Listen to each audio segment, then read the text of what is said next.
जय हिंद दोस्तों OBC creamy layer and OBC non creamy layer इनके रूल से रिलेटेड कैंडिडेट्स के मन में बहुत सारे डाउट्स आते हैं और कई बार इन डाउट्स का जब टाइम पे क्लैरिफिकेशन नहीं होता है और उनको क्लैरिटी नहीं होती है तो एलिजिबल होने के बाद भी वो ओबीसी नॉन क्रीमी लेयर का फ़ायदा नहीं उठा पाते हैं। मैंने अपने प्रीवियस वीडियो जो आपके साथ शेयर किए उसमें आपने कमेंट्स के थ्रू जो अपनी क्वेरीज रेज की हैं उससे ये पॉइंट काफ़ी क्लियर होता है कि कैंडिडेट्स के मन में दो ऐसी कैटेगरी हैं जिसको लेके सबसे ज़्यादा डाउट होता है। कैटेगरी है कि पेरेंट्स की इनकम का क्राइटेरिया क्या होता है, इनकम में सैलरी इंक्लूड होती है या नहीं होती है, उनके इनकम का क्राइटेरिया किस तरह से डिस्क्राइब होता है। और दूसरा डाउट होता है कि उनकी सर्विसेज किस तरह की सर्विस में वो ओबीसी एनसीएल के लिए एलिजिबल है, किस तरह की सर्विस में वो ओबीसी क्रीमी लेयर के लिए एलिजिबल है। जहाँ तक पहले तरह के डाउट की बात है जिसमें इनकम क्राइटेरिया आता है उसके लिए मैंने वीडियो बनाया है, आपके लिए डिटेल वीडियो बनाया है, आप उसको रेफर कर सकते हैं, मैं उसका लिंक डिस्क्रिप्शन में दूंगा। आज हम डिस्कस करेंगे आपके साथ सर्विसेज में वो कौन सी सर्विसेज हैं जिनमें कैंडिडेट्स के पेरेंट्स अगर हैं तो कैंडिडेट ओबीसी क्रीमी लेयर में आएगा या ओबीसी नॉन क्रीमी लेयर में आएगा। दोस्तों आज इस वीडियो में हम आपके साथ ऑफिशियल डॉक्यूमेंट शेयर करेंगे, आपको ऑथेंटिक प्रूफ के साथ ये बताएंगे कि गवर्नमेंट की गाइडलाइंस क्या है। वो ये मेरी एडवाइस है आपको कि जब भी आपको किसी भी तरह का डाउट होता है ओबीसी क्रीमी लेयर और नॉन क्रीमी लेयर के रूल्स से रिलेटेड, आप हमेशा ऑफिशियल डॉक्यूमेंट्स को ही रिफर करें, वहीं पे आपको क्लैरिटी मिलेगी, वहीं पे आपको ऑथेंटिसिटी मिलेगी। और अगर आपको रूल्स पढ़ने में या रूल्स को इंटरप्रेट करने में किसी भी तरह का कन्फ्यूजन होता है, डाउट होता है, शंका होती है तो आप मेरे वीडियो के कमेंट बॉक्स में मेंशन करें, मैं आपको उसका क्लैरिफिकेशन दूंगा और ज़रूरत होगी तो मैं आपके लिए एक सेपरेट वीडियो भी बना दूंगा। दोस्तों चलिए आप शुरू करते हैं आज का वीडियो। तो मेरी रिक्वेस्ट है कि आप इस वीडियो को पूरा देखें क्योंकि इसको देखने से आपके मन में जो डाउट्स हैं ओबीसी नॉन क्रीमी लेयर से रिलेटेड वो डेफिनेटली ख़त्म हो जाएंगे। दोस्तों सबसे पहले आप ओबीसी की जो ऑफिशियल वेबसाइट है उसमें आप एंटर करिए obcncbc.nic.in।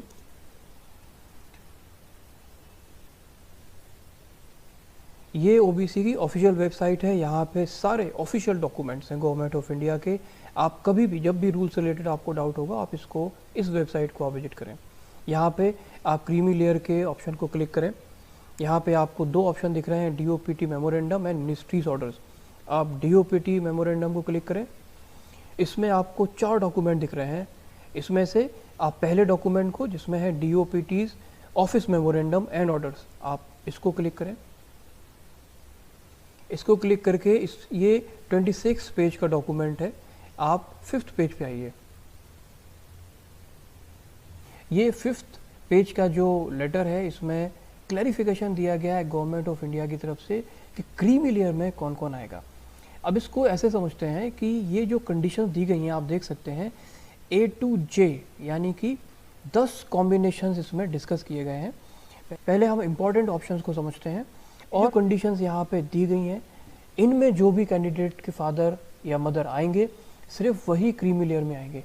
यानी कहने का मतलब ये हुआ कि वो कैंडिडेट जिनके पेरेंट्स इन कैटेगरी में नहीं आते हैं और वो गवर्नमेंट जॉब में कार्यरत हैं तो वो ओबीसी नॉन क्रीमी लेयर में आएंगे।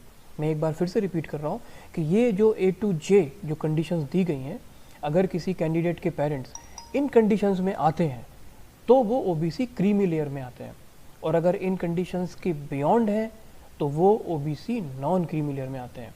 अब देखिए हम एक एक करके इनको पढ़ते हैं। पॉइंट ए है parents both of whom are directly recruited in class 1 group A officers.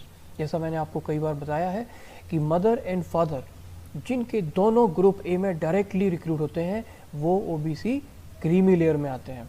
उसके बाद parents either of whom is directly recruited in group A. Parents यानी कि मदर या फादर में से कोई भी एक अगर वो ग्रुप ए में रिक्रूट होता है डायरेक्टली तब भी ओबीसी क्रीमी लेयर में आएंगे। थर्ड देखिए, parents both of whom are directly recruited group A officer but one of them dies और सफर्स परमानेंट इनकैपेसिटेशन। यानी कि पेरेंट्स यानी मदर एंड फादर में से दोनों ने ग्रुप ए में डायरेक्टली रिक्रूटमेंट लिया लेकिन उनमें से कोई एक अनफॉर्चुनेटली एक्सपायर हो गया या परमानेंटली डिसेबल हो गया तब भी कैंडिडेट ओबीसी क्रीमी लेयर में आएगा। फॉर द टाइम बिंग हम डी और ई को स्किप करते हैं, हम आते हैं एफ पे। एफ क्या कहता है कि पेरेंट्स ऑफ बोथ यानी मदर एंड फादर अगर डायरेक्टली ग्रुप बी में ज्वाइन करते हैं तब भी कैंडिडेट ओबीसी क्रीमी लेयर में आएगा। नेक्स्ट देखिए, parents of whom only the husband is directly recruited in group 2, that is group B, and he gets into class 1, that is before age of 40। ये मैंने कई बार आपको बताया है कि अगर पेरेंट्स में से हस्बैंड, मदर नहीं हस्बैंड, यानी कि कैंडिडेट का फादर, अगर वो डायरेक्टली ग्रुप बी में रिक्रूट होते हैं लेकिन 40 साल के पहले अगर वो ग्रुप ए में प्रमोट हो जाते हैं तो वो भी ओबीसी क्रीमी लेयर में आएंगे। एच को देखिए, पेरेंट्स यानी कि मदर एंड फादर अगर डायरेक्टली ग्रुप बी में ज्वाइन करते हैं और इनमें से कोई भी एक अगर अनफॉर्चुनेटली एक्सपायर हो जाता है या वो परमानेंट इनकैपेसिटेशन के शिकार हो जाते हैं, तो लेकिन अगर उन्होंने इंटरनेशनल ऑर्गेनाइजेशन जैसे कि यूएन है, आईएमएफ, वर्ल्ड बैंक, इनमें अगर 5 साल का टेन्योर किया है तब भी कैंडिडेट ओबीसी क्रीमी लेयर में आएगा।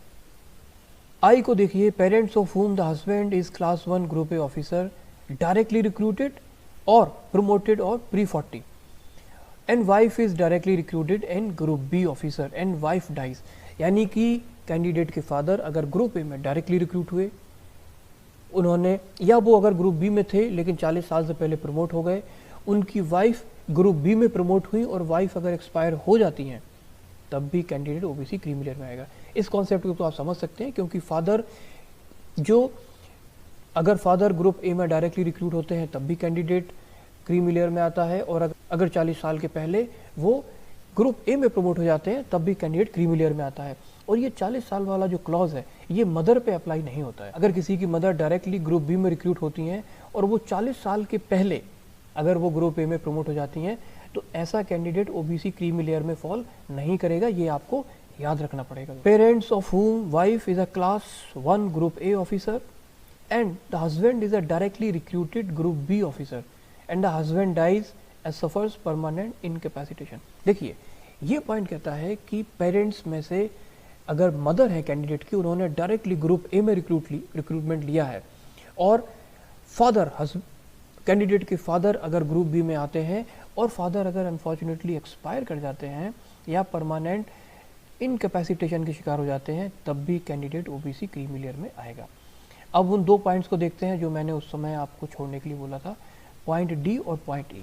पॉइंट डी कहता है कि पेरेंट्स यानी कि मदर और फादर में से किसी ने भी अगर एक ग्रुप ए में ज्वाइन किया है और वो एक्सपायर हो जाते हैं, अनफॉर्चुनेटली एक्सपायर हो जाते हैं या परमानेंट इनकैपेसिटेशन के शिकार हो जाते हैं, लेकिन ऐसा होने के पहले, अनफॉर्चुनेट इंसिडेंट होने के पहले अगर उन्होंने इंटरनेशनल ऑर्गेनाइजेशन जैसे कि यूएन, वर्ल्ड बैंक, आईएमएफ अगर इनमें 5 साल का टेन्योर किया है तब भी कैंडिडेट ओबीसी क्रीमी लेयर में आएगा।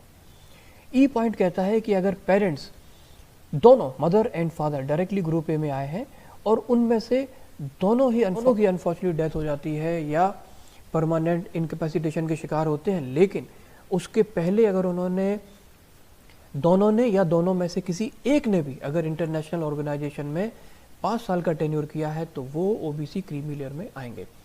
दोस्तों, ये रूल्स पढ़ने के बाद आपको बहुत क्लियर हो जाना चाहिए कि ये जो कंडीशंस हैं गवर्नमेंट जॉब की, इन्हीं से जो रिलेटेड है वो ओबीसी क्रीमी लेयर में आते हैं।